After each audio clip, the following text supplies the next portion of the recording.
What's happening, everybody? This is Derek. I got Alicia that way What's tonight. up, guys? Yes. So tonight I wanted to bring in a special guest, and I'm gonna let Alicia take over from here because she wants to talk a little bit about who he is, kind of what the background of it is.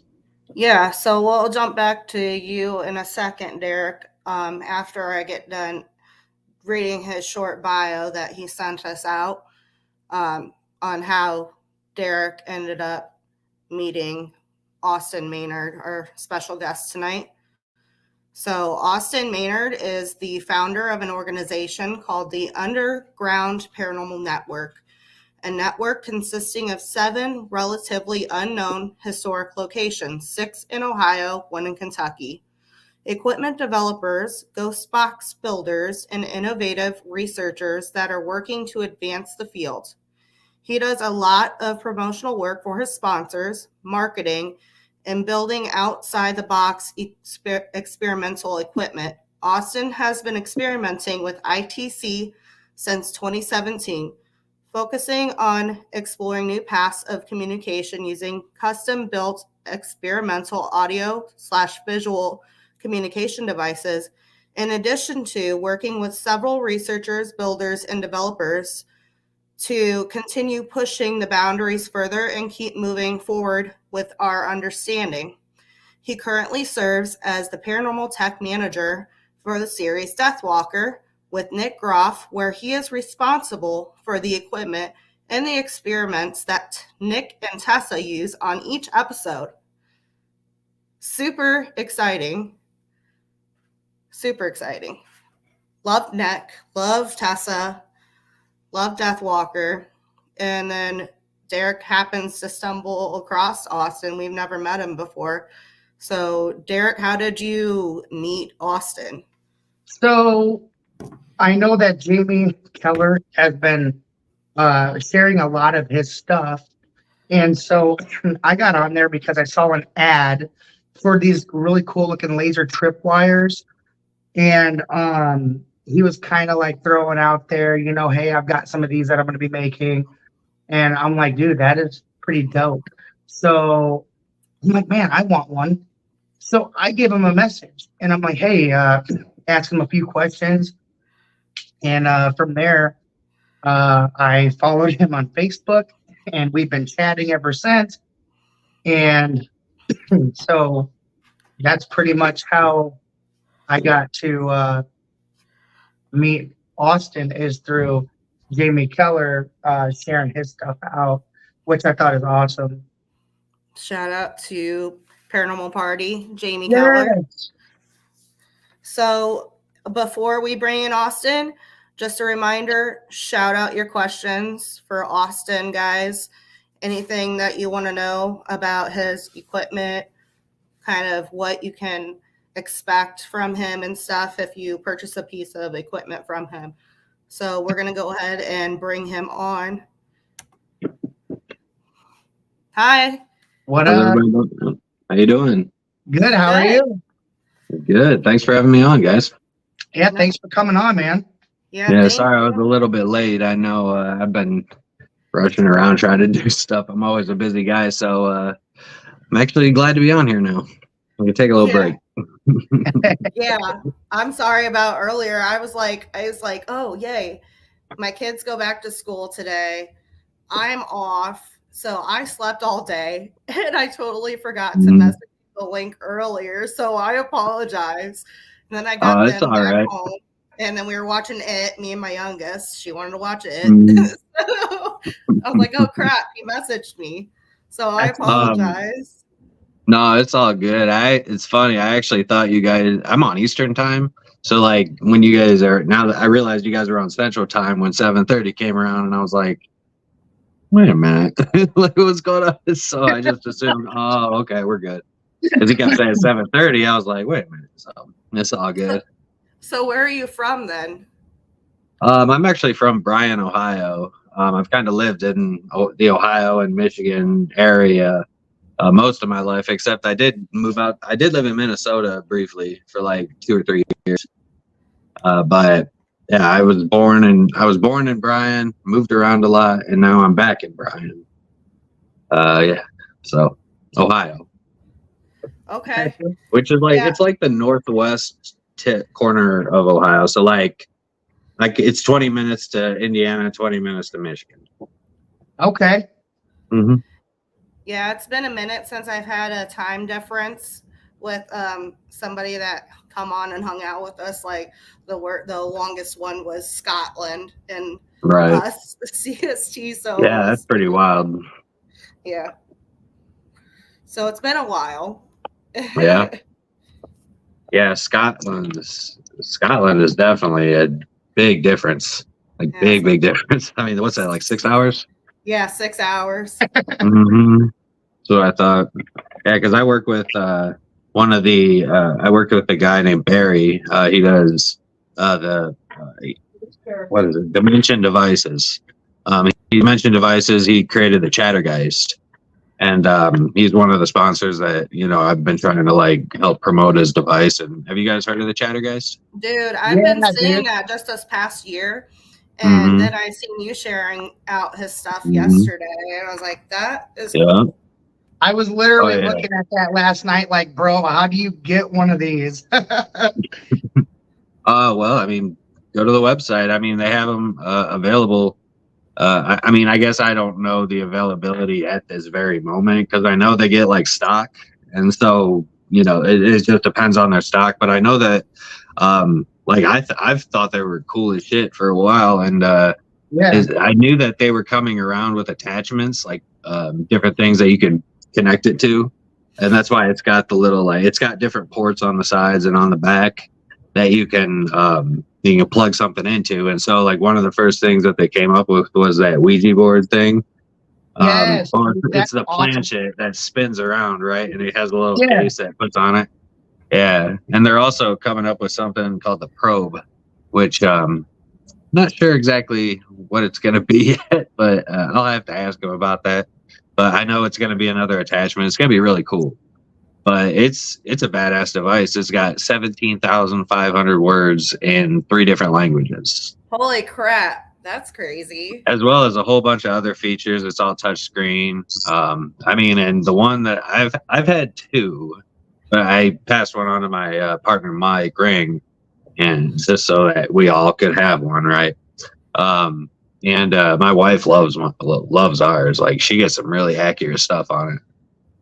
So I was going to ask you, do you investigate? Like, have you been investigating before or still do now? And then are you skeptic? Is that why you started building equipment, or you just found out, hey, I just want to kind of make my own stuff and figure that I can make it cheaper or whatever, myself? Yeah. So the way I got into, I like started getting into ITC back in like 2017, probably.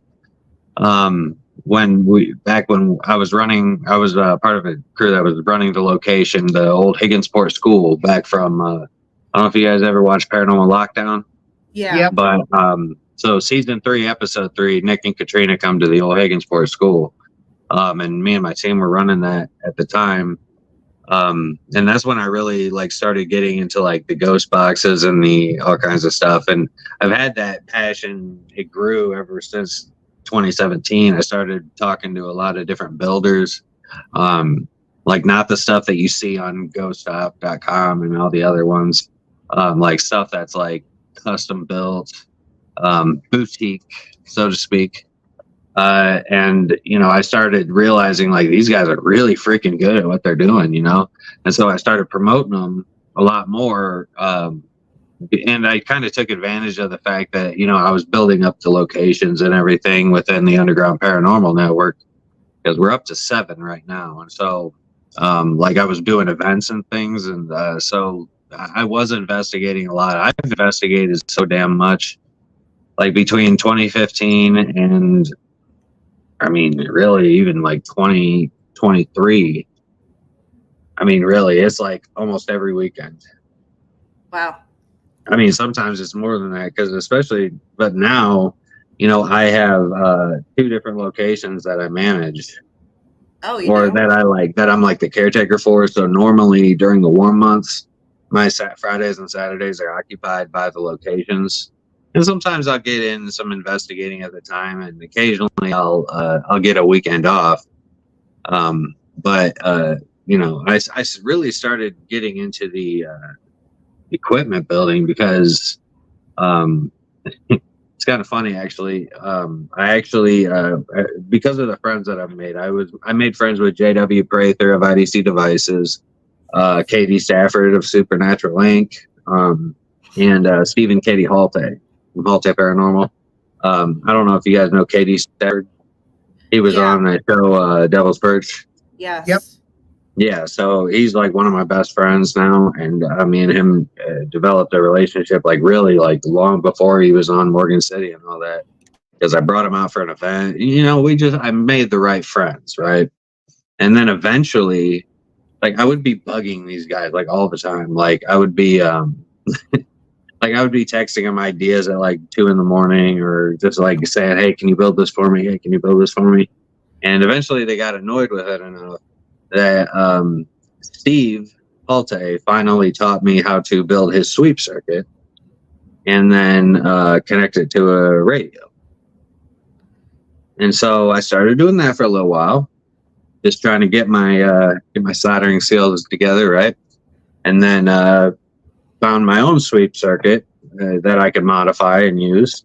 And it just kind of built from there. But like KD actually bought me my first soldering station and my first multimeter.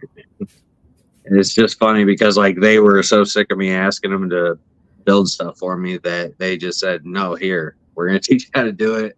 Here's everything you need. Just do it yourself." Right. So it kind of just became what it is. You know, over time it's grown. It's been since like 2022 that I've been building. So it's been a couple of years.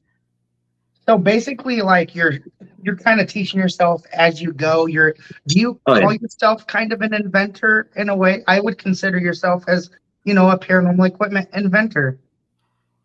I mean, I could say that. I mean, I don't know if I've actually. I mean, because these are your own original kind of ideas, right? Like the ones that you're making that you advertise, some of No. the IT stuff, or is it like I mean, a plan? Okay, so like with ghost boxes, right? Like the way that a ghost box works, and I know that people know the term spirit box, and I think there's a huge difference. Like a spirit box is a digitally programmed forward or backward step scanning radio. Right. Like it scans, you know, like the SB7 or the S box or any of those things. They're just forward or backwards. Yeah.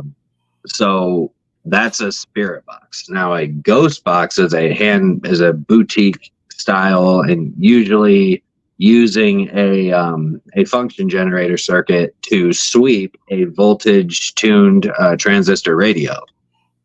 So like we can have a variety of different tuners, and we can just connect them and hook them up and tune them to make them sweep the radio up and down. Right. Like just back and forth, and we can adjust the sweep rate on it to make it go really fast if we want to. Now the ghost boxes are the ones that like have like the copper kind of like going from one to the other. Like I see like some of these ghost boxes, they've got like a kind of like a copper coil that's kind of connected. Well, that's a portal. I know what you're talking about. That's the ones with like the pedals on the sides, and Yeah. and a lot of people do that. You know, that's just something that you can connect to a hacked radio.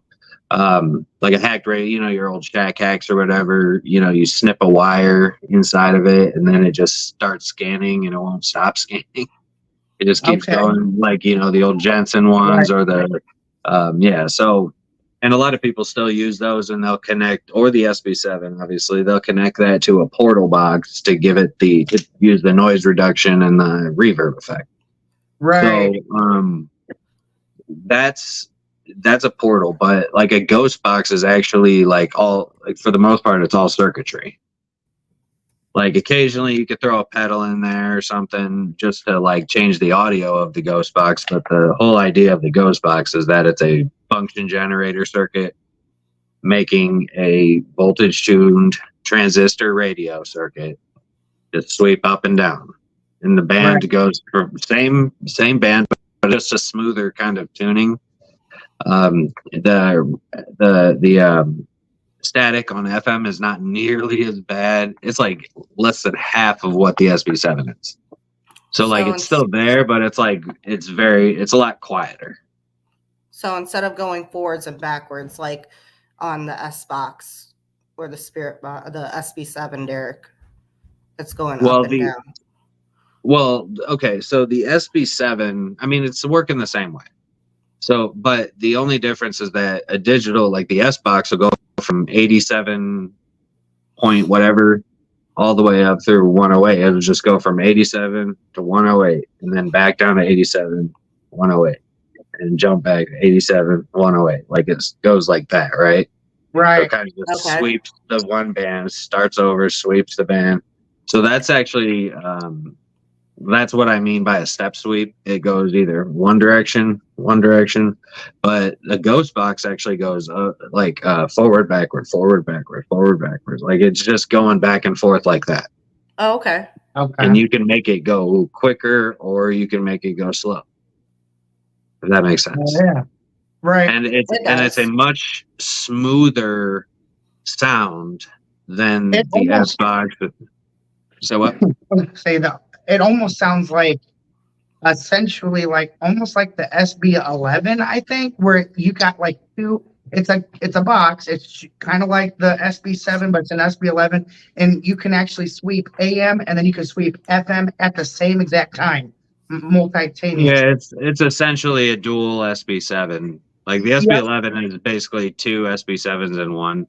And I call it the SB14 because that's really like, let's be honest, that's what it is. Mm-hmm.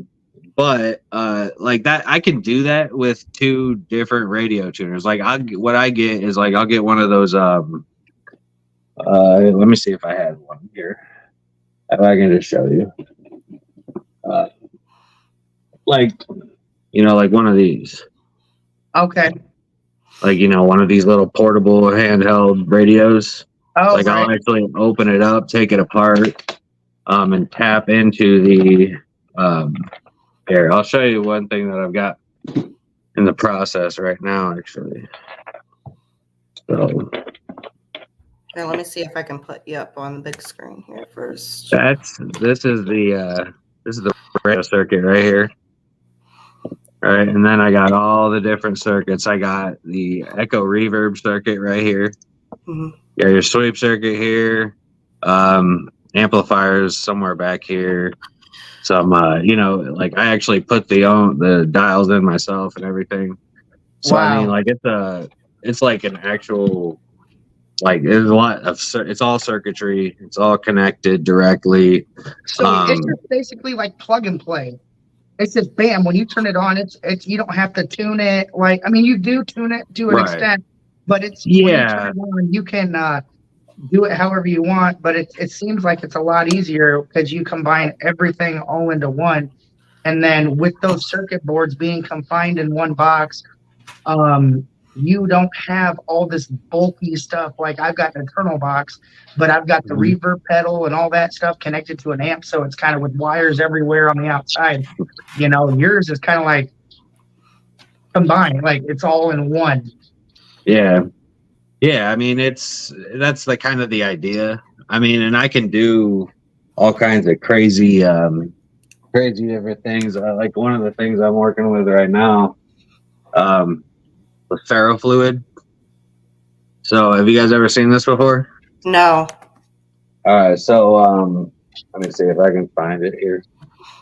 Right here. So I'm actually working on getting basically getting it to where I'm gonna put this box. It's gonna be able to play music, or like when I play music, it's gonna dance to the music. It's kind of crazy. Check this out.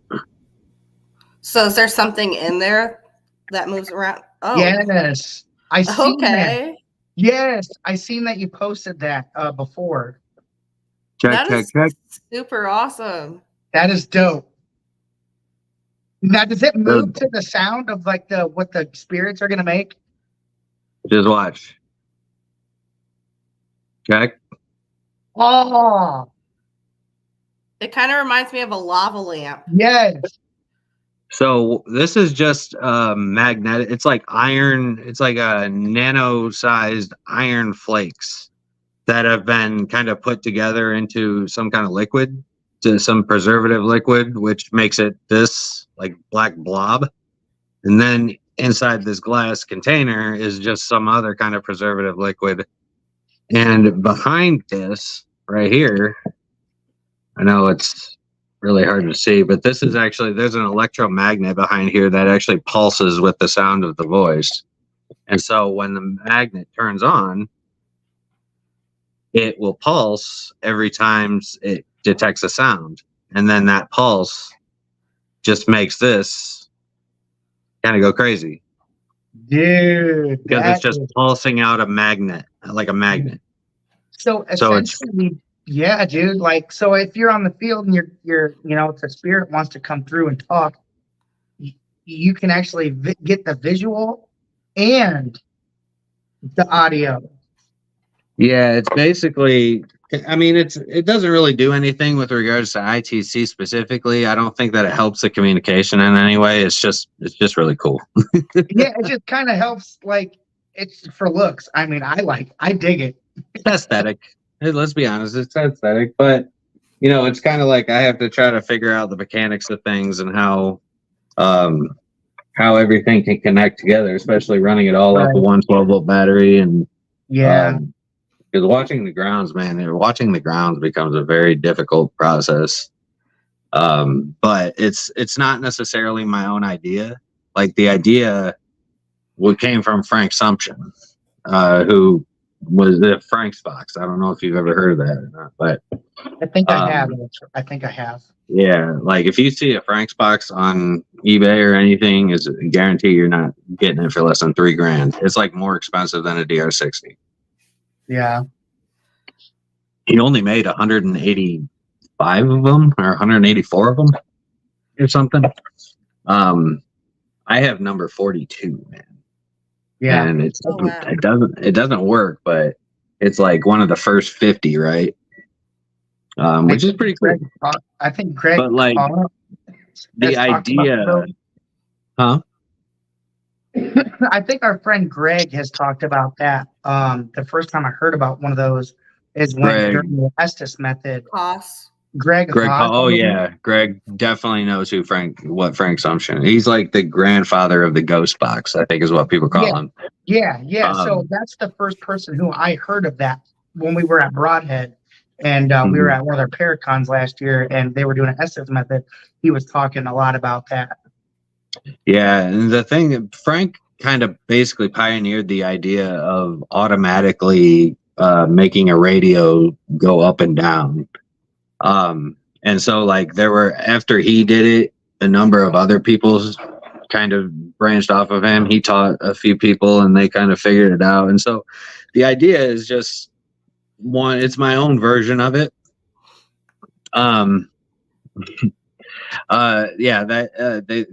It's my own version of it, but, and like Steve says that I actually do like the old Sony Watchmans.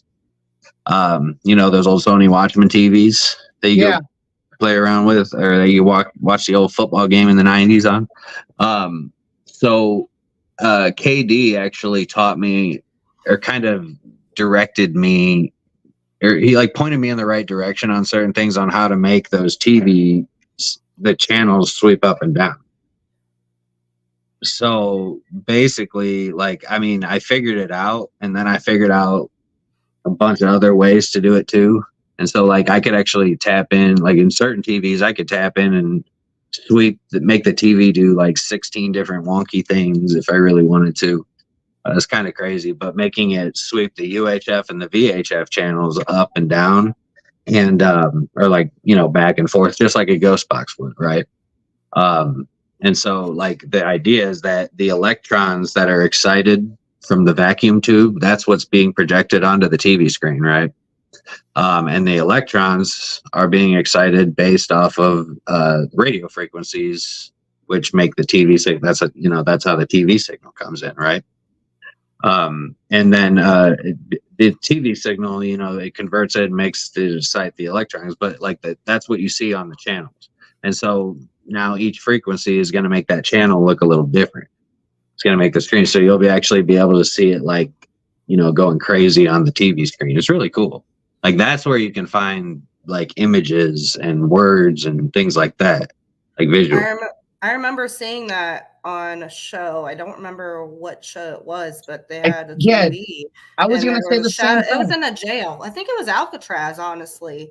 Am I right? Do you remember? Probably. I mean, I'm not the first one to do it, and I know we did it on Deathwalker as well. That's probably where I seen it, to be honest. Well, we did it we did it a couple times on Deathwalker for season 3. And then in season 4, we did it only once or twice, but we did something really cool with it. I actually used a Panasonic, Panaview or whatever. The TV, their version of the TV was like long and you looked like directly at it kind of thing.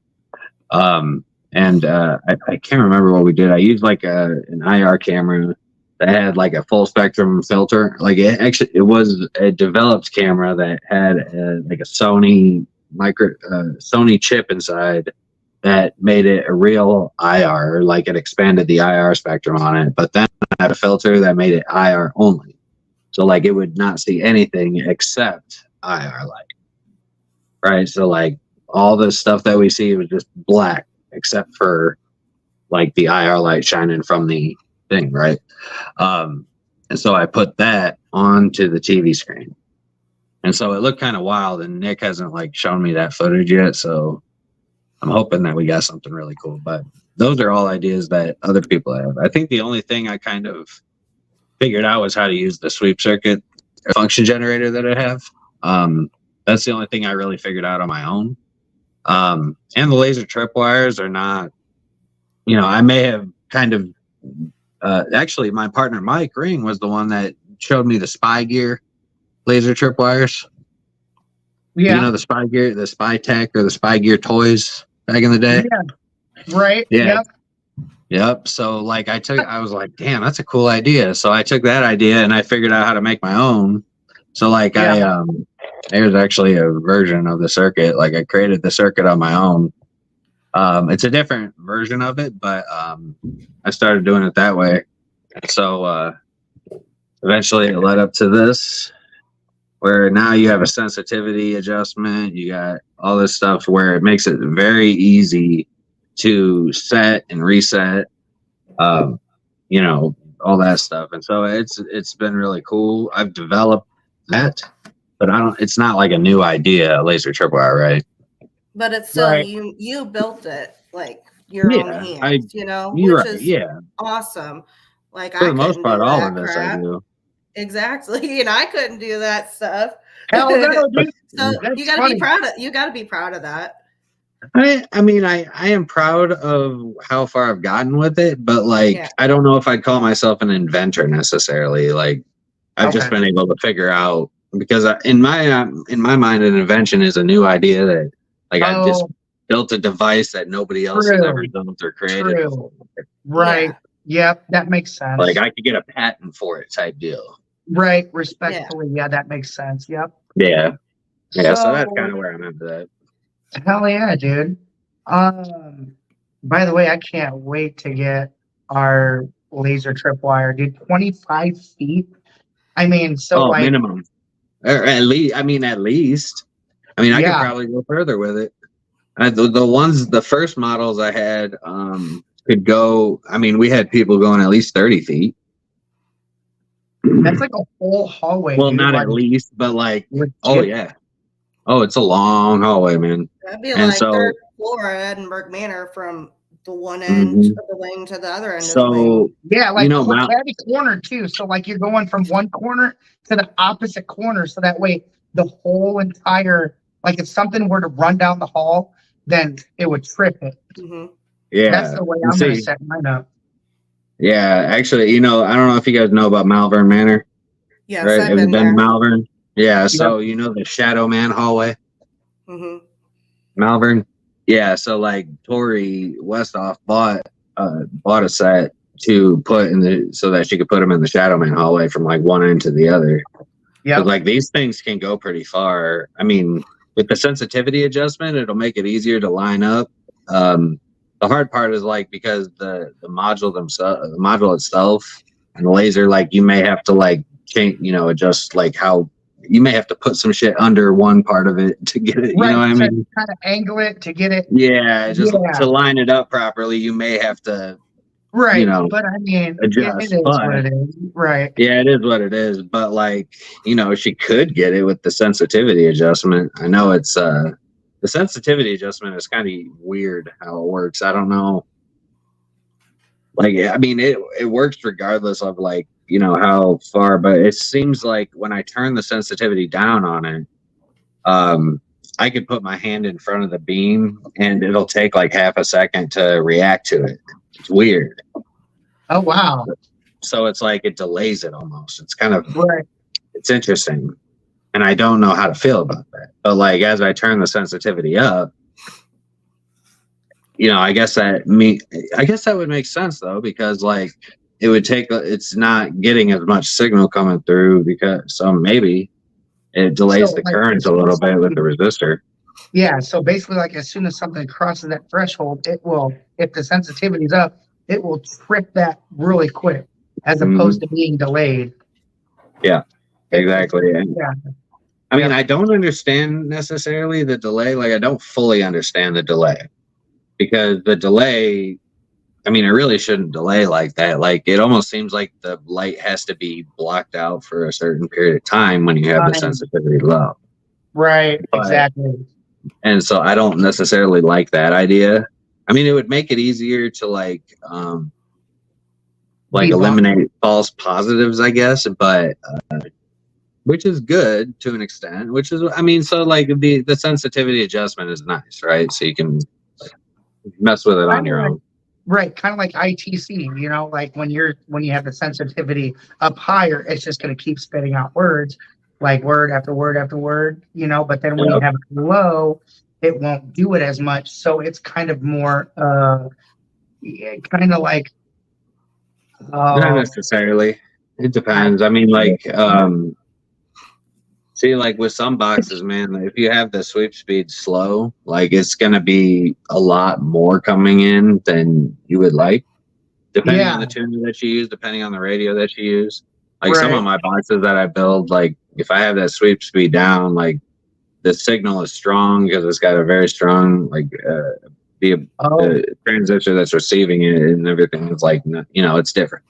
But, like, some of those, like I have, when it has a lot of radio coming in like that, then you have to turn that sweep speed up because otherwise you're just going to hear like a whole bunch of shit and it's just going to be, And then it kind of gets slow, very similar to a slow speed on the SB7.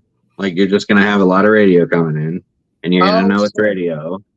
Yeah. So the whole idea is to turn the sweep speed up fast. So you get less interference. Well, it's still going to get all the same amount of radio station, but it's not going to let everything come through. Like it's going to limit how much what comes through. So I mean, instead of getting like the whole hot hip hop 97.3, whatever advertisement. Today on Los Angeles. Yeah, right. You won't hear like that whole thing. Instead, you might hear hot 3. You know what I mean? So I mean, which is nicer because I guess when you have that sweep speed up, it kind of helps to randomize it. And I'm not saying like it's random, but like when you're talking about what is coming through the box, like when it's predictable, like with the SB7, like you can actually watch the channel, like the channel's there and you know what channel is coming through and like you can time it like, oh, this channel's coming through it right there. You can kind of like time that. But when you have that adjustment, like it can get faster than 100 milliseconds, which is faster than the SB7. That's crazy. hmm And but like the whole idea is not to have it. I mean, now imagine the SB7 that fast without the white noise, with like Oh yeah, like the white noise at like half volume. right. Like that's kind of what it's like. But the AM is virtually silent if you have a good signal. Yeah, I like using AM preferably.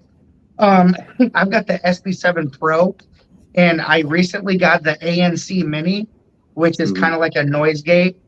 Yeah. And I hooked it up to a Bluetooth speaker that I got from like Walmart, just whatever. And dude, like I have that like, and like they say that you gotta have the volume on just right, and then if you like go down on the noise canceling or go up, there's like a red or green arrow button to go up or down to increase, decrease the amount of static you want to go through with the Right. ANC. Um, so basically, when you get it just right, it'll kind of like have like a little flashing red, and that's like Mhm. when it will have words come through. And we were messing around on it. I'm just, like I'm kind of learning everything about all of this new Right. tactics and stuff like that. So I'm sitting here at home, like learning basically um, how do I fine tune these things? And so you just kind of mess around with it until you get like that comfort zone of, oh shit, there's like an actual like you can't hear nothing, but then there's like a word that might come through every now and then, and and then that's like where I know that's basically like where I need to be at as far as adjusting, the volume and stuff like that on that type of machine. And I really like it. I mean, I love using my SB7 Pro with the noise canceling ANC with the speaker, and it's awesome. Oh So yeah. I mean, that's all right. I mean, I'm not really big on the SB7 or the SB11 or the S box or any of those. I feel like it's very limited. There's not a whole lot. I mean, I don't like having to use something to cancel out anything, right? I Right. just want it to kind of be like as it is, So that's why I What, prefer like just using the circuitry. yep. Uh, like even the pedals is like, the pedals are the same way. Like it's just a noise reduction. And like when you do that, you're eliminating a whole bunch of frequencies. And what frequencies are you eliminating? Like would they possibly use those frequencies if you eliminate them? But like if you were to eliminate the white noise portion of the SB11 and just have the normal, you know what I mean? Like just have the normal white noise that comes from the radio like a normal, it would be a lot clearer. Like you wouldn't need the ANC, you wouldn't need any of that stuff. And I guess Right. that's but like I don't know, even then it's still kind of that that Yeah. choppiness. See, Yeah. I'm not a huge fan of that. Me um either. I mean, unfortunately with FM on any tuner you're going to kind of have that, but being able to control the speed and having it like be kind of smoother type of up and down, or back and forth type deal. I don't know. I think it sounds better. I think that I prefer. I don't know. It's a preference type thing, honestly. It's more crisp because I've seen Yeah. some of your work, and I've been following your page, and like you throw out videos and stuff like that of Mhm. samples of like your equipment, and Mhm. one of them I can't remember it, but it's like a box, and it's got all of the tuning that you can. There's like 4 different ones, and it's Okay. ITC, I think. Yeah. Is that a go spot? Man. Yeah. I mean, shoot. Like this is one. I mean, it's not done yet, and it looks like crap right now, but that's okay. Working on this one. It's got 1, 2, 3, 4 dials on it. It's actually got a microphone somewhere in here that I put in. So like when this will light up too. This is actually an LED screen that dances with it. But I mean, and there's the main volume knob right here, AM FM switch. Yeah, and it's got a rechargeable battery, an output jack right here for like headphones, whatever. Yeah, I mean, this is just one thing, but the more dials that I have, it's just, I do the dials just for the adjustability, more or less. Like, just the more things that I have the ability to adjust on, it's just the control thing. It's the control aspect. So I know very well, like, what I'm getting and what I'm looking for, kind of deal. Right. So But I some of wanted my to, boxes, I've had like 8 or 9, 10 knobs on before. It's like crazy. Like, I can get really crazy with it if I wanted to, but a lot of it is just useless. It's like, it's not necessarily useless, but it's kind of like a needless adjustment. It's not really all that important to have, but I like to have it just in case, right? Right. so Yeah. how did you become the tech manager for Nick? Well, I've known Nick for a while. I've actually known Nick since 2015. Like, I mean, I met him shortly after he left Ghost Adventures. I went on one of his events. I went to one of his events. It was like my first ever ghost hunt, right? At Bobby Mackey's. Oh, Bobby Mackey's Music World, the famous one, right? And so that was my first time meeting Nick. And then we went to another event of his at the Ohio State Reformatory sometime after that. But I really got to work with him when he came out to the Higgins Sports School with Katrina back in like 2017. And then it didn't air until like 2 years later or something. It was crazy. But then, he came out again later on to shoot an episode of Deathwalker. Well, they actually ended up shooting like 3 or 4 episodes of Deathwalker for season 3. And they were like halfway through the production. So I put the idea out there to him, especially because Nick knew me enough.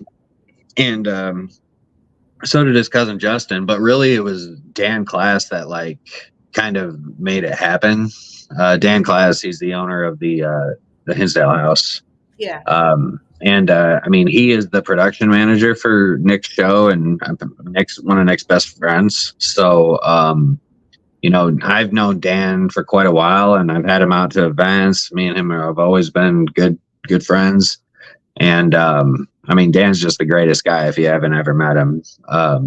But he was the one that kind of made it happen, especially once I presented the idea to Nick and Justin when I was there on site with them. I set up a couple of experiments for them at the Defiance Junior High School building in season 3. And they really they kind of liked what I was, set up for them. And then they talked to Dan about it and everything. And it just kind of happened like that halfway through season 3. So I was on I don't even like 3 or 4 episodes, 5 episodes maybe on season 3. And then season 4, he's working on it now, and I'm actually going to be on 11 episodes. So 11 out of 20. Which is I don't give a shit necessarily about like being on camera type of deal. But it's cool to be on site so that I can set up something and that I can be in control of like what Nick uses and like, all of that. And I feel better about it because it's actually like I can make sure that everything that Nick is using and everything that they're getting and filming and everything is legit, right? Yeah. Like that's the thing is like I want to make sure that there's no bullshit, one. And Nick is definitely not a bullshitter, which I fucking love that. And he's very open-minded to like all different types of ideas. So like a lot of the experiments that you guys may see on season 4 are just kind of like, we're just gonna see what happens type deal. But it's all about frequencies and honestly, like they're experiments. They may not work. But we're gonna try them, see what happens. And the whole idea is, putting these ideas out there. And possibly like, we're hoping that people will look at these ideas and maybe take them further, maybe, do a better version of it or, so it might click in somebody's head and might trigger an idea, a train of thought that could lead to something better. Like right now, the work that we're doing in the paranormal field, all of us, all the investigators, all the researchers, even the weekend warriors type, so to speak, we're all influencing the next generation or we're all influencing future generations, right? Yeah. And so where are we trying to get the field to with regards to the future? Like eventually, we are trying to reach a point of like confirmation, or so to speak, or affirmation, like where there's like legit data and evidence, like real hard evidence of the afterlife. And obviously none of what we're doing is ever going to work. Like we're never going to get to that point or find that point with anything that we're doing right now. But we are responsible. Like it might be 2, 3, 4, 5 generations before we finally make a discovery that's significant enough to where it would be like even looked at by science even closer, right? Yeah.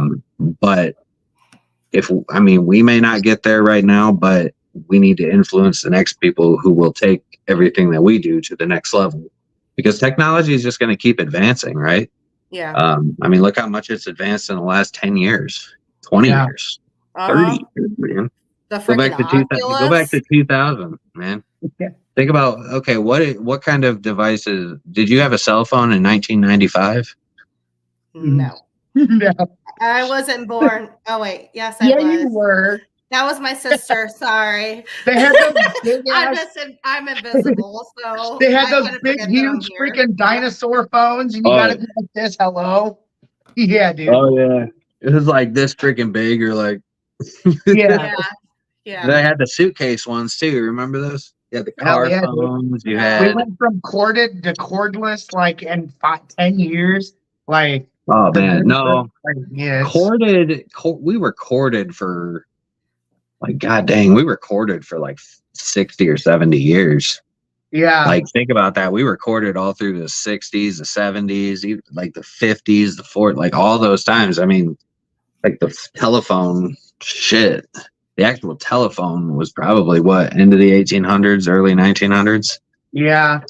So, all this time, but it just seems like the last 30 or 40 years, like from the 80s through now, like that boom, dude, like the crazy. jump, right? So, It's it's not out of the realm of possibility, like, especially if people that are like looking at quantum computers, quantum cameras, like really diving into the, I really like the atoms and all of that stuff, like everything that makes up our reality.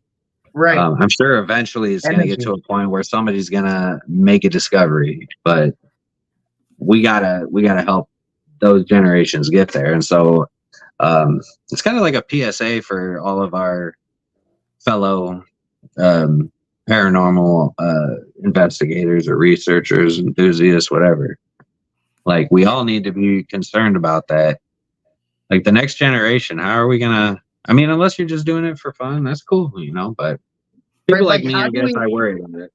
Like, how do we influence the next generation to continue to develop and think outside the box? Yeah, on new things that we can create to try to communicate a legitimate way of finding answers of the other side, and dude, the professionalism that you have, I think is awesome.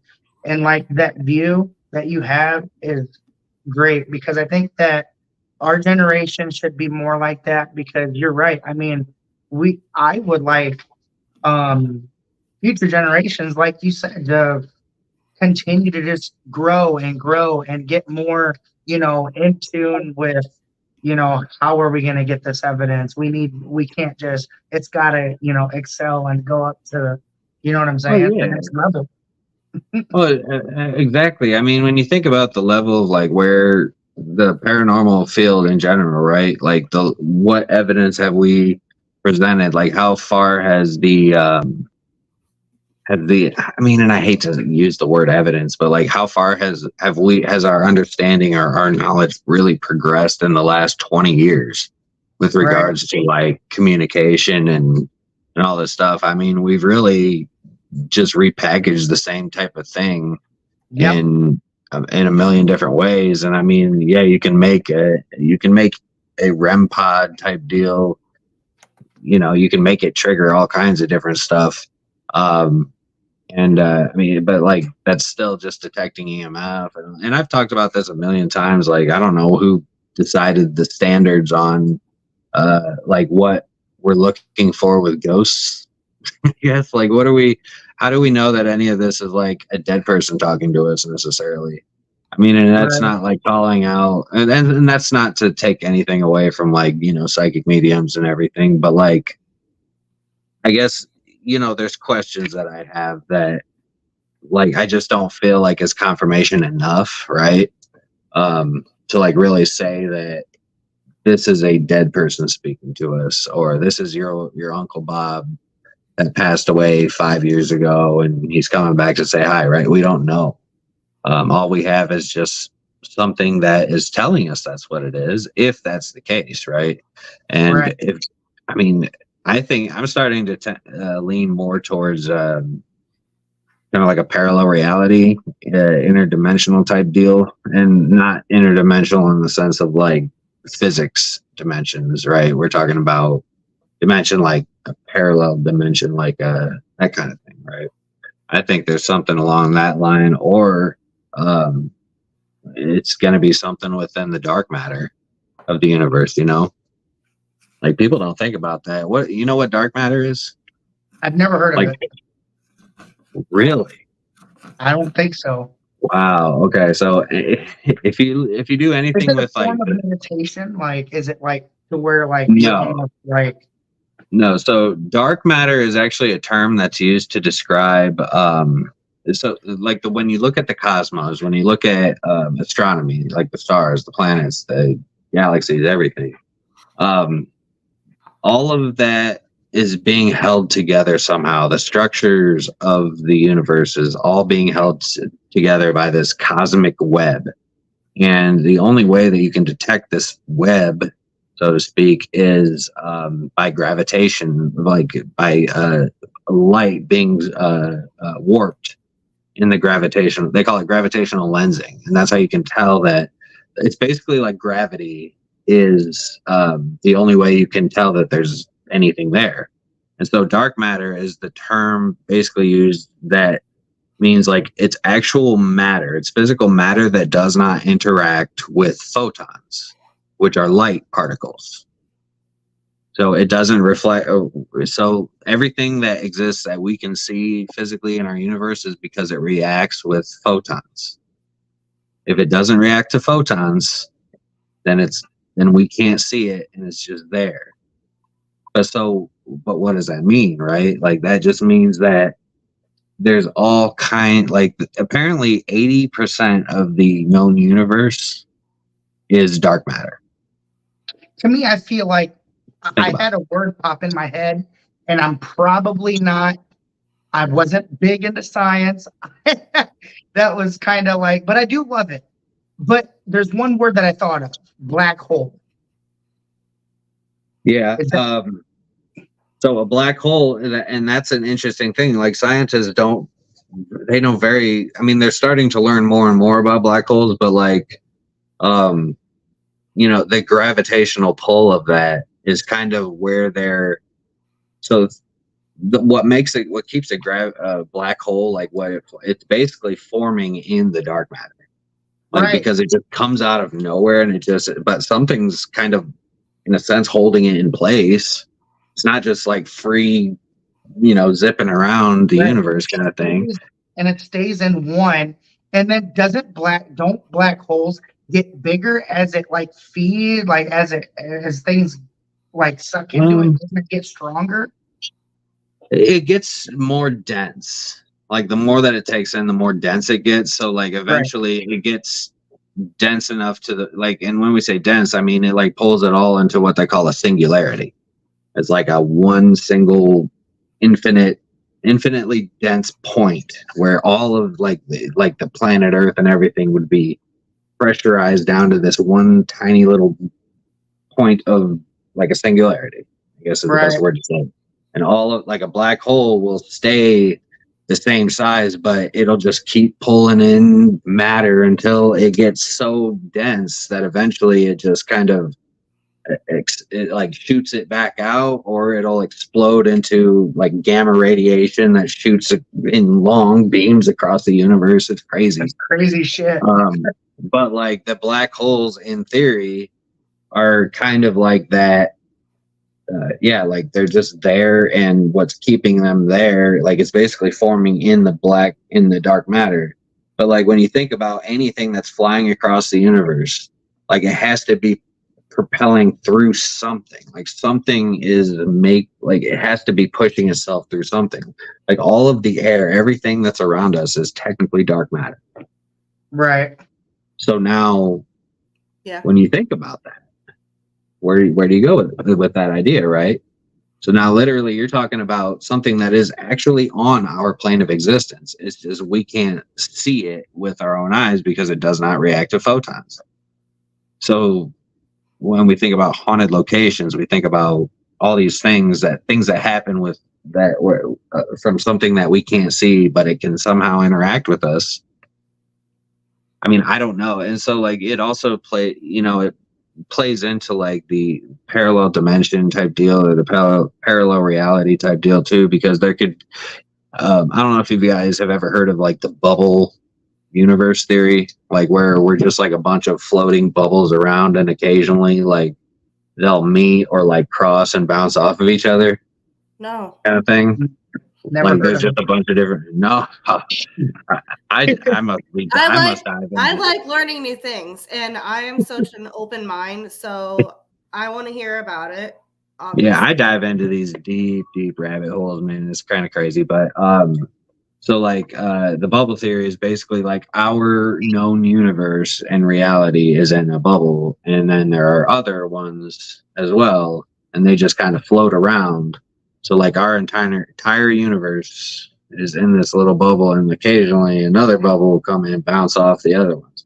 But if you've ever seen bubbles, sometimes how they react, like when you blow bubbles with a kid or something, right? Or as a kid, you see like the bubbles are when they bounce off of each other, they'll like stick for a second, and then or sometimes they will join together. But like they have to it's weird how it does that. They have to be like a certain type. They have to go at each other with enough force where they will just meet together. But a lot of times they will just kind of bounce off of each other, but it's like a soft bounce. Like it's kind of like it'll stick and then bounce off apart. So that moment where they're touching, or where they're kind of like sticking together, that's kind of the idea, is that our universes, our realities are happening, and they're just touching together. And so this reality and our reality can kind of intermingle, so to speak, because time, when we're talking about in cosmic terms, like an hour, or like the lifespan of the Earth is like, I think 13 billion years old, 13 and a half, 14 billion years old, something like that. And that is just a very tiny fraction of the overall age of the universe. And then think about humans have been around the last 100,000 years. So 13 and a half billion years old. Humans have only been around for about 100,000 years. And then modern humans, only about 10,000 years. And now think about 2,000 years ago. What was that? The Jesus Christ time? Yeah. I mean, so like you're talking like such a huge, when the whole thing is like, you know what I mean? It's like this massive, and we're down to like, this is just us. This is our little piece of history in the timeline. And so, I mean, there's so much that could have happened. We're like everything, when we look at time, it's not the same. It's not the same relatively. Like, you know what I mean? So I don't believe in time. it's a human creation. It is like, Yes. And I even throw out the idea that, like, if we're talking about a realm of existence where, maybe time is not, is irrelevant. Like they can go anywhere, anytime, any place from the current to the past. So think about it, like when you're sleeping and you're dreaming, and all of a sudden you went to bed at 8 o'clock at night, and now it's 8 o'clock in the morning. Like how did that go so fast? And like you're dreaming, if you dream, and that dream lasted that entire time, or like did it last 10 minutes or whatever? Like, I mean, dreams are that's a whole nother conversation. yeah. I mean, that's a whole like that's a whole rabbit hole. Yeah. See, I do that too. Dude, But, sometimes when I'm investigating, I don't mean to cut you off, but sometimes when I'm investigating at a place and I feel like time lapse is just, dude, I swear, I feel like 5 hours feels to me like an hour's gone by. But it's literally like 1 minute it's 9 o'clock at night, and then the next minute it's 2 o'clock, and I'm like, Right. what the like? Well, you know how it goes. Time flies when you're having fun, and when you want it to, like when you're excited to get out of work or out of school or whatever, it's like, man, just every second is like an hour long, right? That's funny. Yeah. So Pam Pam had a wanted- question. Yeah. Go ahead, Do you Derek. think I was just gonna bring that up. Do you think an impression left behind could be what we are catching on our recorder session? I think it's possible. I mean, we don't know exactly what we're like picking up on. I mean, somehow it's manipulating radio frequencies, and like and I know people, radio frequency think of like FM, AM, that kind of thing, but radio frequencies actually cover like so much. It goes like the bottom of the radio frequency spectrum is AM, and then it goes up like shortwave, and then FM, and then there's like the UHF, VHF band somewhere, and then there's more shortwave, and then FM again, and then it like goes up to microwave. So like your microwave in your house that cooks your food using radio frequencies. But I don't know if like a spirit's voice or like our voice could, I mean, that's totally 100% possible. I don't necessarily believe that that's what we would be like picking up on. But I mean, again, this is all, we're all just like kind of throwing our fishing line into the same pond, I guess. She asked, would that be residual? I mean, yeah. I mean, residual, yeah. Technically, yes, it would be. Residual is more or less like it's not even aware that you're there. Like it's like a moment in time that's replaying. Yeah. Like you're walking into, like when you walk through a museum, right? You sometimes will go into these dark, they have the little dark with the movie playing again and again and again, right? That historic film, whatever. It's like kind of going into that and then walking into it again later, walking into it again. It's kind of the same thing. Maybe not as frequent, but same idea. Right. So, I mean, yes, like if our voices like were to imprint and like somebody come through here 10, 15 years later, and I mean, maybe. I mean, I can't say no, but I don't necessarily tend to believe that. That's just my personal opinion on it. Right. I think that anything that we're picking up on is something that's being manipulated. See, like I've always thought about that too. Like, can you pick up residual hauntings? Can you pick up voices from residual hauntings on a recorder or on, like, I mean, I guess, like, what if you were to like set a recorder down in the exact spot that the murder happened, right? And like you picked up a voice at that point, like, yeah, that would be you picking up a residual. But like, if you were to like be in the next room over or something and you tried to talk to that spirit, like you wouldn't, I mean, if that spirit were to communicate with you, it would be intelligent, like, but exactly. But that spirit itself is like the energy that happened, the residual energy that happened, and the spirit themselves could be two completely separate things. But like the whole thing is like they can exist at the same time, so to speak. So like you could talk to that person as the residual event is playing. So you know what I mean? Mm-hmm.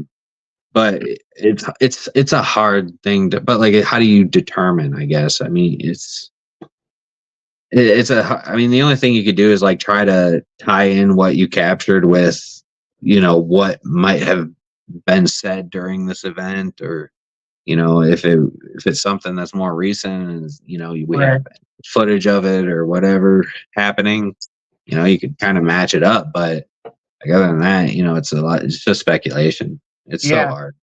Pam said, I am beginning to think that we're recording residuals, especially when the same question is asked every time and the same answer is received. Yeah, that's why I don't go to Waverly Hills. Right? Talk about 30 years, 30 plus, more than 30 years actually, as an active haunted, like paranormal investigation location, right? Yeah. Like they have had it open for 30 years, since at least 1990 something.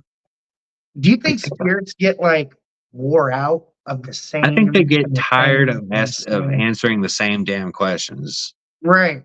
Like you're The talking same about basically methods. getting beat to death with a stick. That's just like insert new face here. Same question from last night. Same question from 2 hours ago when they had the, you know what I mean? Like if I Right. was a spirit living in there, like the last thing I would want to fucking do after 10 years of you motherfuckers coming into my room and asking me what my name is, and you know, like It's like, what's your name? Derek. What's your name? Derek. What's your name? Derek. What's your name? eventually you would get sick of saying that. I get You would tired of sick it. I would get tired of it. And essentially, I think that spirits probably get tired of the same.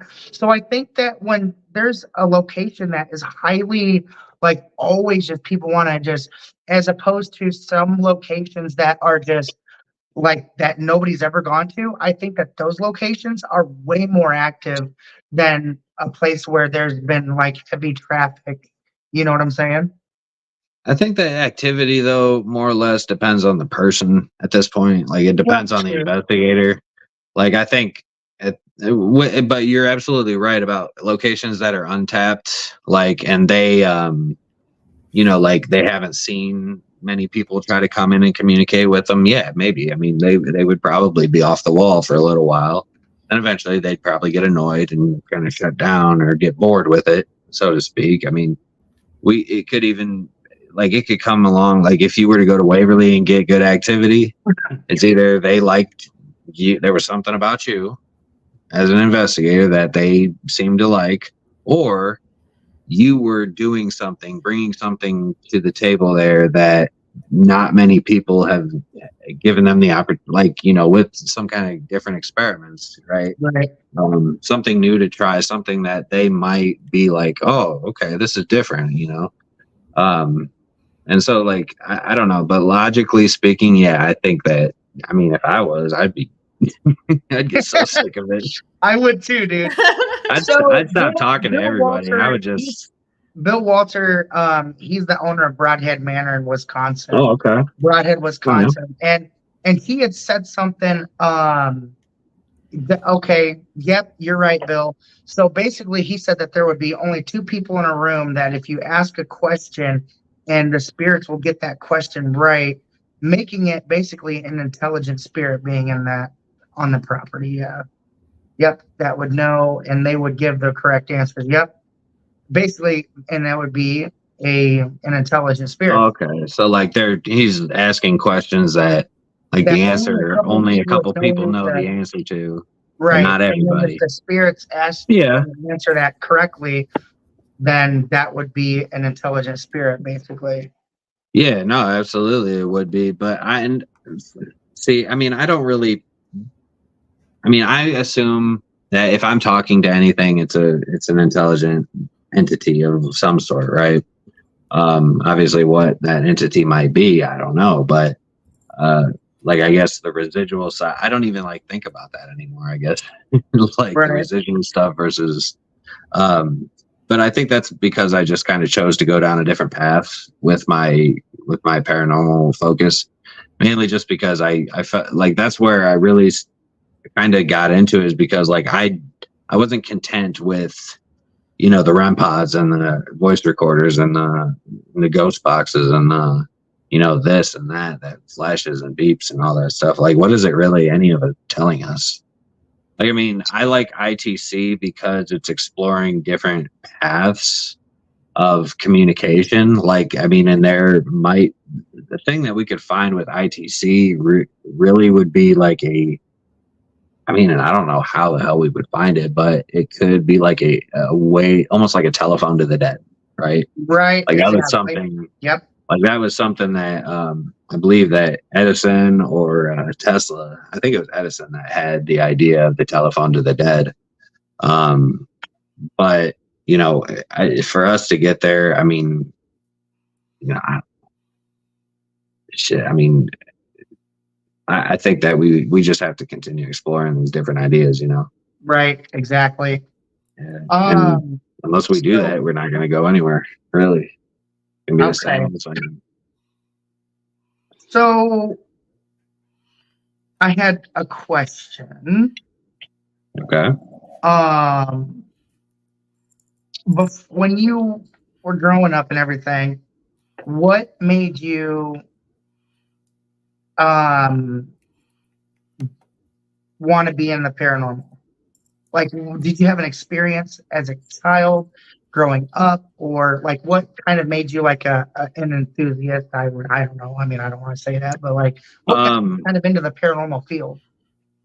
I mean, I've always been interested in like paranormal stuff, like, you know, the UFOs. I've always been interested in Loch Ness Monster, Bigfoot, all that stuff. I was terrified of the idea of death for a long time. Me too. But then in 2009, shortly after my 18th birthday, I actually had a sudden cardiac arrest, lethal arrhythmia. Kind of similar to what LeBron James's son had happened to him, like where he was just on the court and then he just collapsed. Right. I had that happen to me shortly after my 18th birthday, like 6 days afterwards, actually. Oh my God. Like I was apparently in a medically induced coma for 3 days, and I was in the hospital. Ended up in the hospital for about 11. But when I started to like come back, and my memory, like my short-term memory started to come back a lot more and everything. It started making me question, like, you know, there was a time where I was just a shell. Like I was sitting in the house, I was just a shell. There was some period of time in between where being alive and dead, that like I was there, but where was your conscience? My consciousness, yeah. Exactly. And so like it just made me start questioning things, and with the tech, it really kind of started from just trying to understand, you know what I mean? Like I've just been trying to understand how it all works. Like I've always had that kind of curious mindset, but like when I experienced that, it made me want to try to understand like the how, I guess. Right. Not necessarily the who, what, where, and when. Yeah. But like the how and the what. Like, I mean, the why. And my mind at? Like, where was my consciousness during this time of me being in this coma? Like, yeah. Now exactly. It's kind of like the same thing as like death. Like, where does our conscience go when we leave our bodies? Like, where does our energy and kind of like that, right?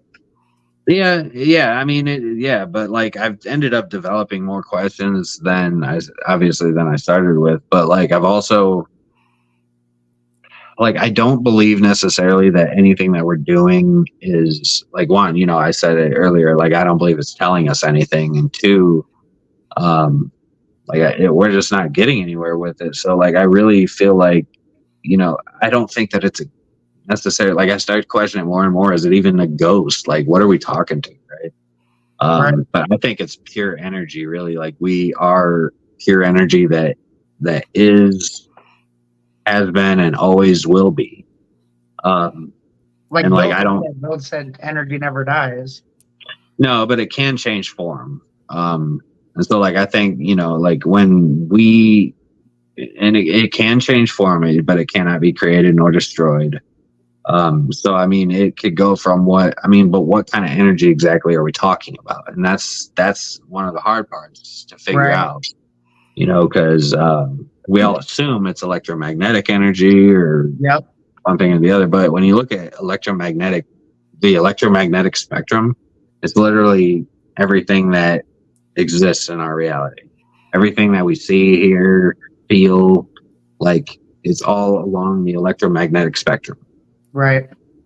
And so, electromagnetic energy, you know what I mean? Like if you're talking about an EM field, like, I mean, like if you're saying you're detecting EMF, like what exactly are you detecting? Because that's literally, I could describe anything. It could be anything. Yeah. Literally anything. Anything. Right. Especially if you have electric power, Well, and I mean, people focus a lot on that. Like when you talk about an electromagnetic field in terms of electricity, yeah, I mean, it's basically the field it's the static field that's surrounding a flowing current.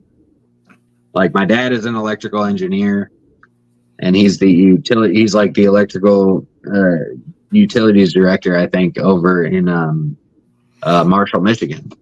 And he's been a utilities director in the electrical engineering field for 40, 50 years, something like that. And he flat out told me, like, an electromagnetic field in terms of electricity is created through a flowing electric current. So, like, yeah, those are things like when you're out in the middle of a meadow, right? Yeah. On a battlefield and there's nothing around and you get a weird spike. I mean, yeah, those are interesting things, but like, what does it really tell you? Right. And I want to find out, like, everybody assumes they're made of EMF, or they are, they use electromagnetic energy. So they drain our batteries, but like, is that what, when they drain our batteries, is that what our battery holds, is electromagnetic energy? Yeah. Like, or can it be converted to, I mean, and energy is energy and it can be converted to whatever, probably, but I don't know. Like, I question it all, and I don't necessarily believe anymore that we're talking to dead people. Well, and then I was going to bring up, because I was just saying about this, my friend Carlos Ortegon, aka Lurker, he's in San Antonio, Texas, and he likes to look into unconventional methods of technology used in the field. And he brought out this meter. It measures oxygen, carbon dioxide, and all gas. that stuff in it. It's like a gas detection. Yeah. And he ended up using that on one of his investigations, and they were getting, it looked like, and I can't say intelligent responses, but like, why would it be there, the CO2 and the, the other things popping up at the same time. So I don't know. It is an interesting thing. I would just recommend that whoever's holding it just be in front of everybody, because if you're downwind, you might pick up some other gases from certain people. Yeah. Right. I had to put that out there. But but I know what you were saying, like with the unconventional type of stuff. And that's like really has been my whole focus. That's true. That's funny. For a long time. I mean, it's really like looking at things and using things in a way that have not been like done before. Like, trying to look at different ways that we can, like, I love the idea of transmitting audio through lasers. Like, you can actually send an audio signal through a laser to a receiver on the other side of the room and pick up that audio and play it through a speaker. And like, when you put your hand in front of the beam, it stops the audio. Right. Like, I mean, I like the idea of that, but the reason I like it is because it's mixing audio and light frequencies together. Like, so when that happens, let me know so I can grab onto that. Oh, I mean, I've done that a number of times. Like, you can buy a laser audio transmitter. You can buy a kit online and solder it yourself. Or really? Yeah, on eBay. Yeah. Just look up a laser audio transmitter. Okay. There you go. Simple as that. But like, and I mean, you can get really tricky with it. Like, I started doing stuff with like the laser listening devices. Like I'll take a green laser and bounce it off of a mirror, have it go into an optical eye sensor or a solar eye panel, like a solar panel for like the little walkway lights that you can get at Walmart for like $1, right? Right. The little solar square panel. Like Yep. if you aim the laser at that and you connect it to just like an antenna jack, or not an antenna jack, but like an audio cable, like a 3.5 millimeter audio cable, plug it into a speaker, turn up the gain on that. It has to be like a guitar amplifier.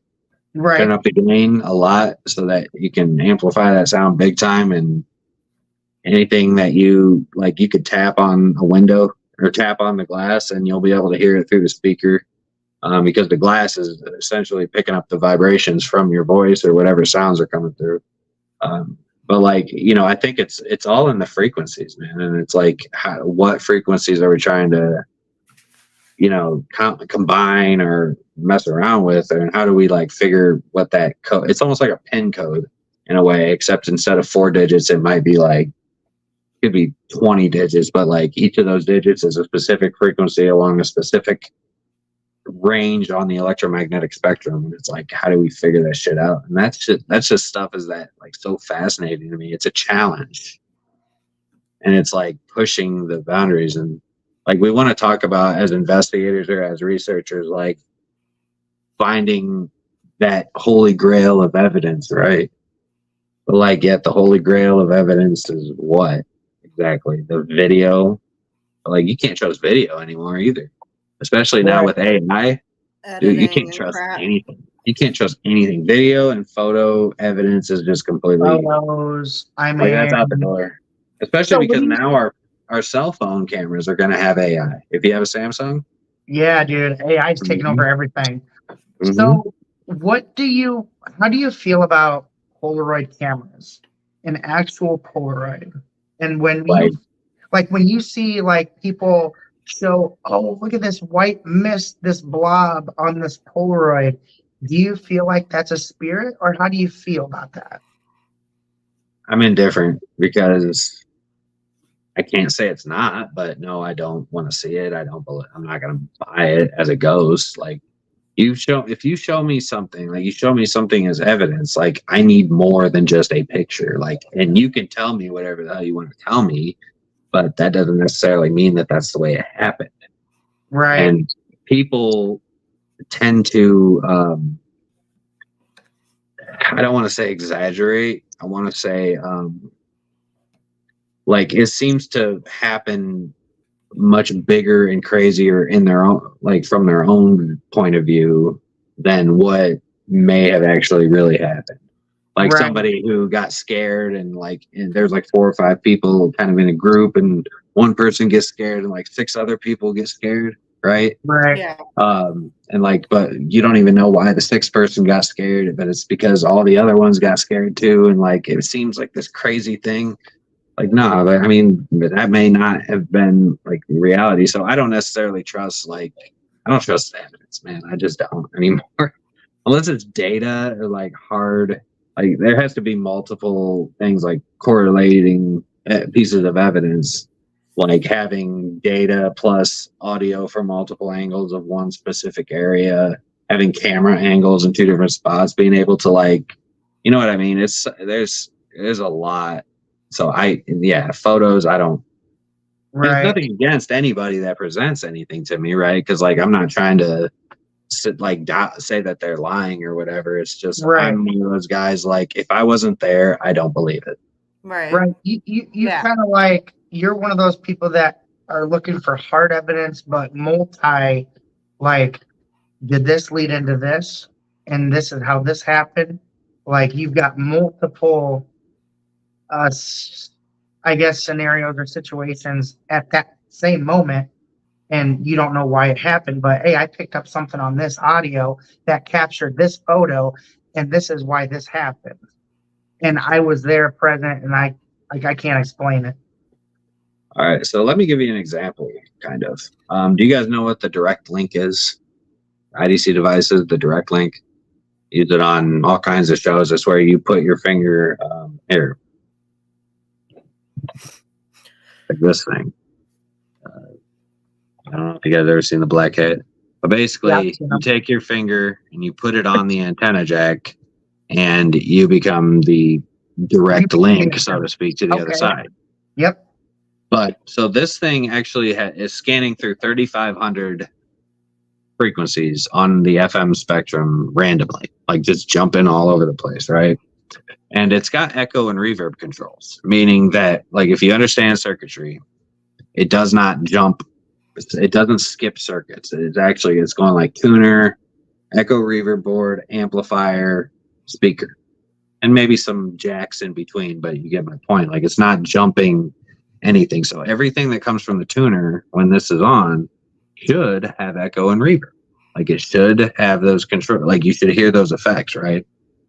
But occasionally we get a voice that comes through that doesn't have echo and reverb. Like, it doesn't repeat itself. Like everything else, everything before and after will repeat itself multiple times, but then there's this one voice that comes in that doesn't.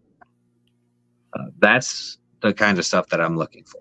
And I know that a lot of people will look at that and be like, oh, you know, they won't think much of it. But for me, I'm like jumping up and down and getting excited about it, because what that tells me is that something, it's what they call a direct radio voice, or what JW Prather calls it is a direct applied voice, meaning that a voice was basically put in there after the echo and reverb circuit somehow. So like somehow something put its voice into the circuitry after the echo. So it did not come from the tuner. It did not. It's a voice that came in that did not come. That's exciting. It's kind of like snuck in there. That's the thing, is like, where did that voice come from? And those are some of the, like, that's the kind of stuff that I'm interested in, where it's like, if it's going to do this, like it absolutely should not do this, but somehow it's doing it anyway. Like, that's where I'm starting to, that's where I get interested. Like, now, if you were to tell me a REM pod, like if you were to make a REM pod that does what it does, but it won't alarm, like, unless something grabs it, like just grabs that antenna. Yeah. Like, you can get right next to it and it won't do anything. You could be a couple millimeters away, it won't do anything. But if you have the full wraparound contact on that antenna and it alarms, like, nothing should ever set it off. You should never hear that motherfucker alarm. But as soon as something does touch it, that's wild. Like, that's the kind of things I'm looking for. But nobody wants that. Everybody wants, you know, lots of lights and beeps. Like, they want it to happen all the time on command. Like, that's what they're looking for. They want the thrill. They want. That's what's fun. That's what they do it for, is the excitement, right? Right. And that's what makes ghost hunting so fun. And that's, you know, and I did so many damn ghost hunts that I am so past ghost hunting. It's like, see, now you're like in kind of like this professionalism though, a stage where you kind of like, you just want legitimate answers, legit, you know, like, yeah, I want to know what's what, like raw. You want to be very raw. Yeah, I mean, I want it. Well, yeah, I mean, first of all, I want the evidence that what I want to happen is that there to be multiple steps, or like something where it's going to be a challenge for interference to come into it. Right. And then Like it has interference. to really work. Yep. Yeah. So, like, you know, if it can be, if there's any possible explanation that it could be, like if you have a REM pod going off and it's out in the middle of a cornfield, right? It's out in the middle of nothing. There's nothing around, but, you know, there's a lightning storm. Mm-hmm.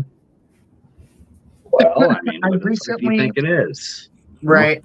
I had recently got this, it's like, it's almost like a Boo Bear, but it's an EMF teddy bear.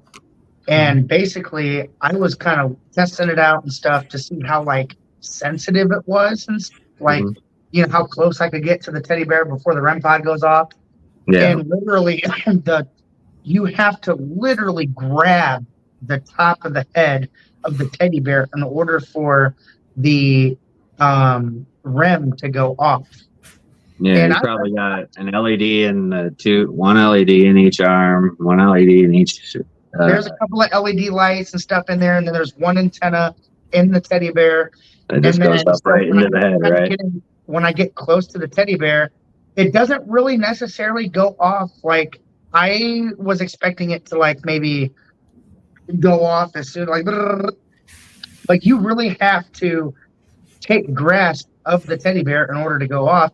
And I think I like that concept because it makes it harder and more harder to explain of why it's going off, because the spirit really has to go and really touch that teddy bear in order for it, Yeah, but when you think about it, though, at the end of the day, what exactly does that mean? Like, what is that? Like, what is what it? does that What tell does it you? mean? Like, I mean, yeah, something may have triggered it, but what exactly triggered it? Right. And that's always like where I start to have trouble with all this stuff. They because it may. I know a lot of the argument that people use is like, it was responding intelligently to our questions.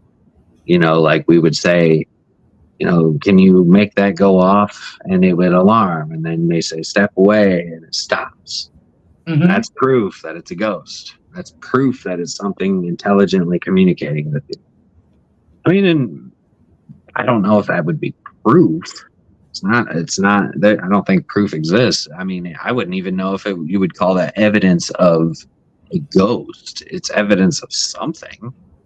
Right. But it's basically evidence that something interfered with the proximity sensor from the device. And the proximity sensor is just how close when you get close enough, it'll start alarming. But inside the teddy bear, yeah, I mean, when you have the teddy, like imagine if you were to remove that teddy bear and just have the REM pod or the little proximity detector right there, like, I mean, it would obviously be a lot more sensitive, like when you get closer to it, Sure. But you got that interference essentially. It's almost like at that point a buffer where anything outside of this buffer, like, it's not really going to detect it. So until you like grab it, break that plane at that point. But again, like I just don't know. I mean, the detection stuff is cool. It alarms, but like, how many times are you going to do that before, you start to get like discontent or like unsatisfied, so to speak. Like that's kind of where I was at. Wore out. Well, not wore out, but just like when does it become boring? Yeah. Like we're to the point where it's like, I've been doing this now 9 years. I've been on hundreds, countless of investigations. And how many times am I going to get an EVP or a REM pod hit or this thing or that thing, like the same shit that everybody's doing. Like, how many times am I going to do that? Right. Like, that's where you start to see people's intentions. Like, what are they really in it for? Are they in it to answer the questions? Are they in it to try to find evidence? Or are they in it for, just, because like if people just want to have all the stuff that will alarm and go off and they want to put it on their videos, I mean, that's fine. But like, don't pretend that you're like a researcher or investigator because you're just a ghost hunter. It's kind of like it doesn't tell me anything.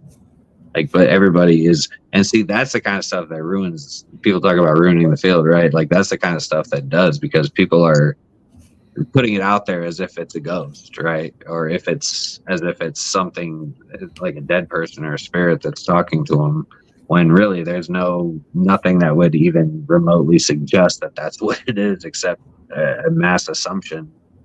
Like, right. Basically everybody in the field has this belief, and like, where did this belief come from? It comes back to like right back to the beginning of our conversation, right? Like, where did these standards like come from? Like, where the hell who determined that what we're doing or what we're using is actually detecting a ghost? Like, right. I don't think there's anything that actually says that or shows that.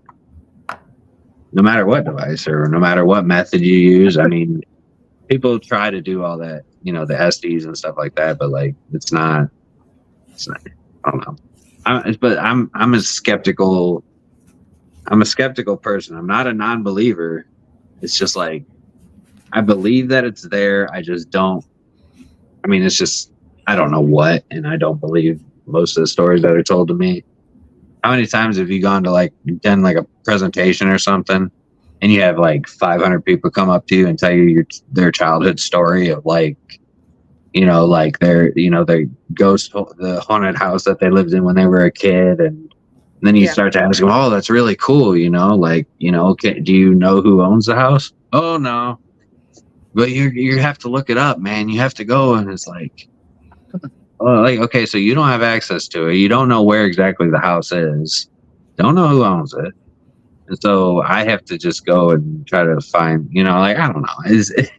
You get what I'm saying? It just like seems like, I don't like why. I mean, it's cool. It's an awesome story, and I appreciate your story.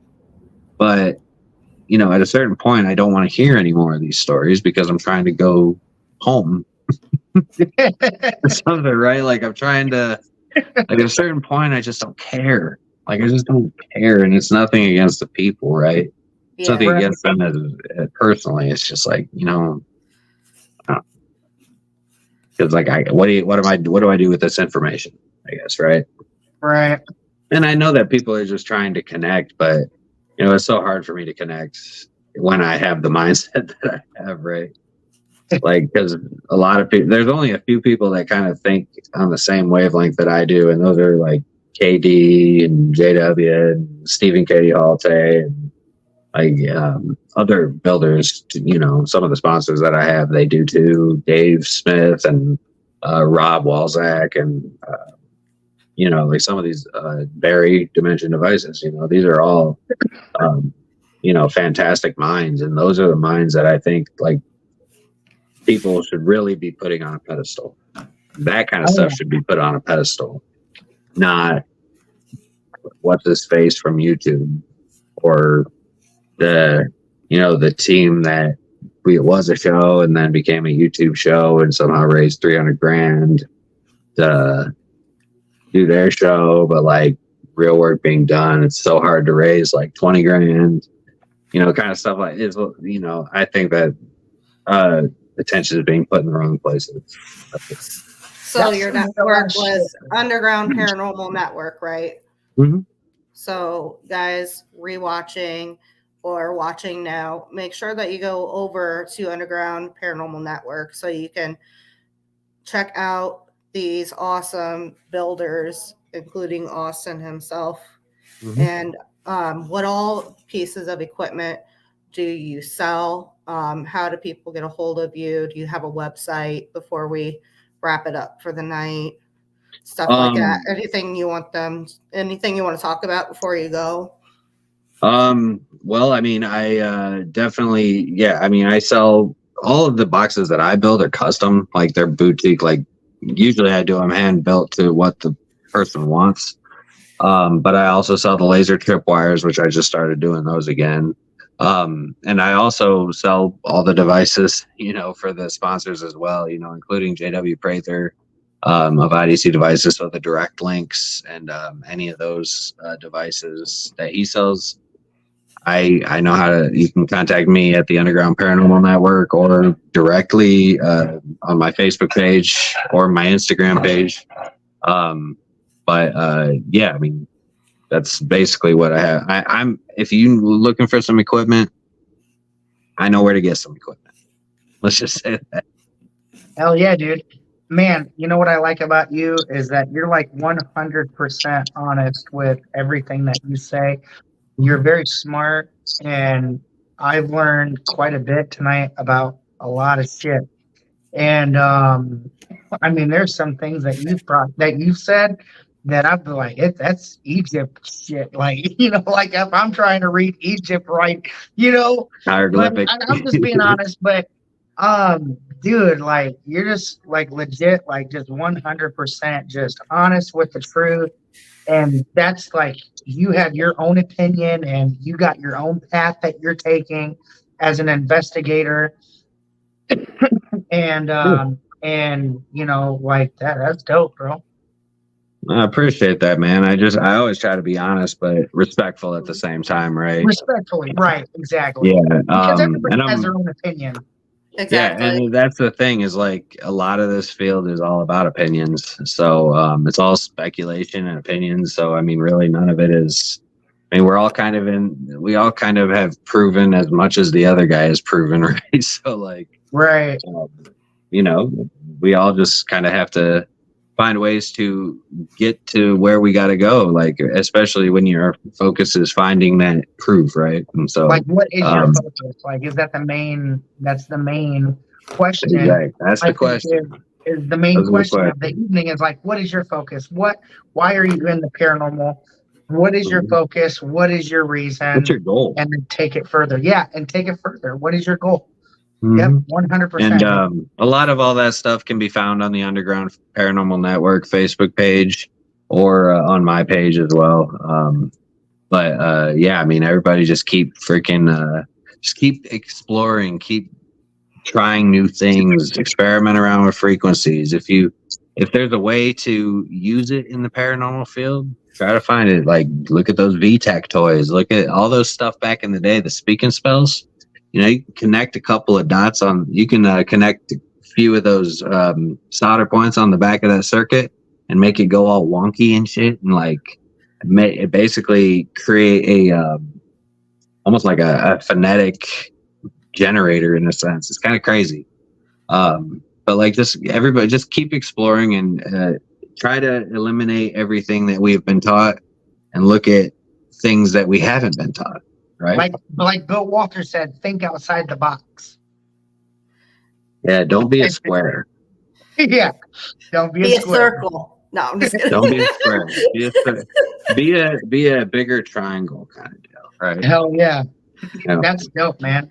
And then Well, everyone check him out. You're on season 3, you said, of Deathwalker, and 4. And you're Season 3 and season 4, yep. And upcoming. And that's on Film Rise, correct? It's on Film Rise. It's on Tubi, Roku TV, YouTube. Dude, there's a bunch of it. It's all free to watch. Yes, it is. All of it is free to watch. So I'm gonna go check it watch out. it after we get off too, because I watched the seasons, but now I want to go back and rewatch because now Derek told me who you were exactly, and we're getting the laser tripwire from you too. So hell yeah, that's dude. what I'm doing. Hey, I don't mean to be pushy or nothing, but next time you talk to Nick, tell him we said what's up. Tell him we said hi, and we love to see, we love to watch him, and we get why the hell he had to go. No, Yeah, Sure. no, I'm for just sure. kidding.